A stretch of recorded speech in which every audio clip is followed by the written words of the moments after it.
तो ये मैंने आपको सवाल दिया था कि कॉन्केव मिरर है तुम्हारे पास में, ठीक है। फिर यहाँ पर ऑब्जेक्ट कहाँ प्लेस किया है, 15 सेंटीमीटर की दूरी पे। अच्छा देखो, अगर तुम्हारे पास में फोकल लेंथ अगर 5 है तो इसका डबल कर दोगे तो क्या आ जाएगा, रेडियस आ जाएगा, ठीक। तो क्योंकि ये मिड पॉइंट होता है तो ये कितना आ गया तुम्हारे पास में, 10 सेंटीमीटर आ गया, रेडियस आ गया 10।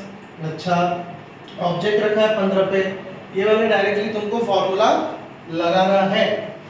चलो इसको लगाते हैं। तो यहाँ पर कैसे हम लोग इसे सॉल्व करेंगे, देखो मुझे इमेज डिस्टेंस चाहिए बच्चों, तो 1/v मैं लिख लेता हूँ। ऑब्जेक्ट कहाँ पर है, 15 पे। तो यहाँ पर अब ध्यान से देखो, पोल से मैं उल्टा नापूंगा और इंसिडेंट लाइट की डायरेक्शन में हम लोग क्या लेते हैं, पॉजिटिव, ठीक। इस डायरेक्शन में हम लोग जो भी डिस्टेंस होगा वो पॉजिटिव लेंगे। तो पोल से उल्टा नापते हैं, ये नियम है, ठीक है। तो हम अगर इसके उल्टे आ रहे हैं तो यहाँ पर हमको क्या करना पड़ेगा, नेगेटिव। तो 15 की जगह क्या करोगे यहाँ पर, -15। इतना क्लियर हुआ। इसके बाद में फोकल लेंथ, फोकल लेंथ ये होगी जो फोकस वाला पॉइंट होता है, ठीक। तो ये कितना होगा तुम्हारे पास में 5, तो यहाँ से उल्टा नापोगे तो इसे तुम्हें 0 कंसीडर करना है। तो 0 से इस तरफ आए तो ये कितना हो गया, -5 आ गया। चलो इसे सॉल्व करते हैं जल्दी से। 1/v is equal to -1/5, plus minus minus है, उस तरफ गया तो वापस प्लस हो जाएगा। एलसीएम ले लोगे कितना आ गया, 15, 5 3, ये हो गया 3 1 3, 15 और ये हो गया 1। -3 + 1 -2, तो -2/15 आ गया। अभी तो 1/v आया ना, रेसिप्रोकल आया, उल्टा कर दो, फ्लिप कर दो तो कितना आ जाएगा बच्चों, v = 15 बटा माइनस ही रहेगा 15/2। ये कितना आ गया v बच्चों, -7.5 सेंटीमीटर। कितना क्लियर हो गया। माइनस क्या शो कर रहा है यहाँ पर, ये इमेज डिस्टेंस है, यानी कि इस ऑब्जेक्ट का जो भी मिरर में इमेज बनेगी वह कहाँ बनेगी, माइनस, मतलब कि पोल से फिर से उल्टा ही ना, तो 0 से।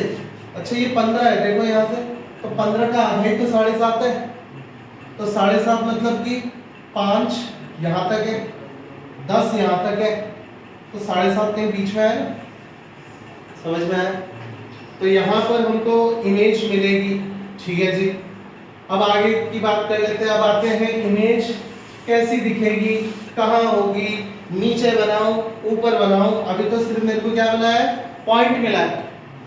अच्छा बच्चों, तो मैग्निफिकेशन निकालते हैं। मैग्निफिकेशन का फॉर्मूला लिखा हुआ है -v/u।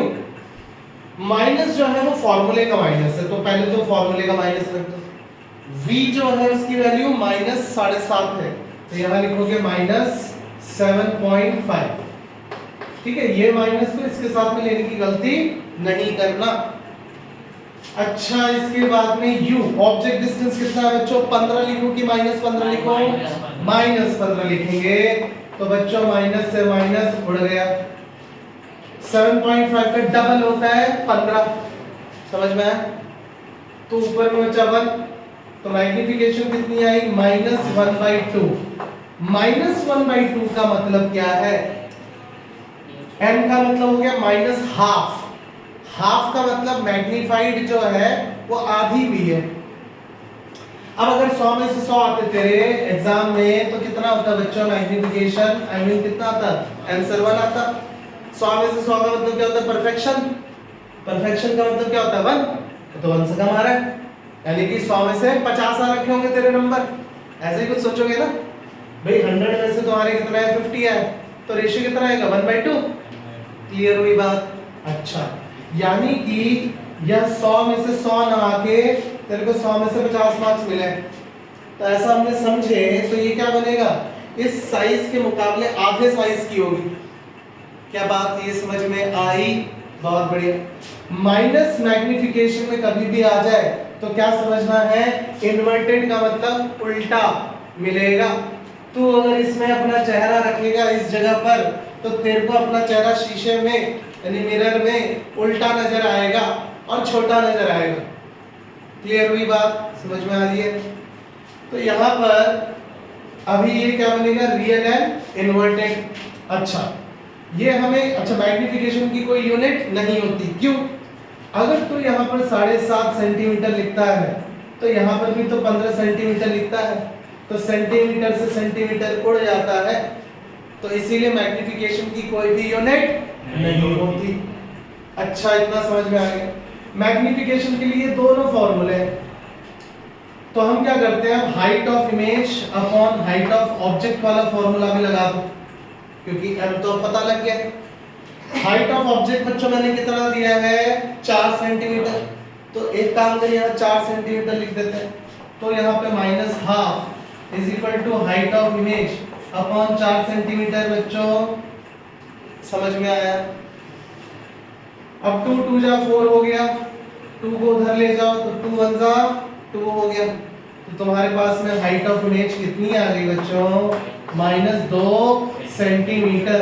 अच्छा मुझे बताओ ऑब्जेक्ट की हाइट कितनी थी, 4 सेंटीमीटर, और हाइट ऑफ इमेज कितनी आई, माइनस का मतलब क्या हो गया, नीचे बनेगा, यानी कि इस जगह पर हमें मिला था 7.5 सेंटीमीटर पे, पोल से उल्टा नापोगे, दूसरा यहाँ पर इससे छोटा बनाओगे, यानी कि अगर ये 4 दिखा रहे हो तो ये तुम्हारा है a' b', और ये कितना बना है, 2 सेंटीमीटर का बना है। हाफ आया था, देखो 4 का हाफ कितना हो गया, 2 हो गया। क्लियर? तो अब यहाँ पर नेचर कैसे लिखोगे, image is real and inverted. Inverted कभी भी शब्द आ जाएगा तो रियल बोलेंगे, और रियल बोल दिया तो इन्वर्टेड आएगा। यानी कि अगर तेरी मुंडी यहाँ है बियॉन्ड सेंटर, तो शीशे में देखेगा या चम्मच में देखेगा, चम्मच कैसा है, दैट इज कॉनकेव मिरर ही तो है, शाइनिंग सरफेस चम्मच जो हम खाते हैं, तो उसमें जो अंदर का हिस्सा है उसका सामने रख दो, वो क्या है तेरा कॉनकेव मिरर। अब उसमें तू चम्मच को लेके या बड़ा सा करछी लेके तू कभी मुंडी को आगे रख, कभी पीछे रख, तेरे को देख शक्ल कैसे दिखाई देगी, कभी उल्टी नजर आएगी, कभी सीधी नजर आएगी। समझ में आया?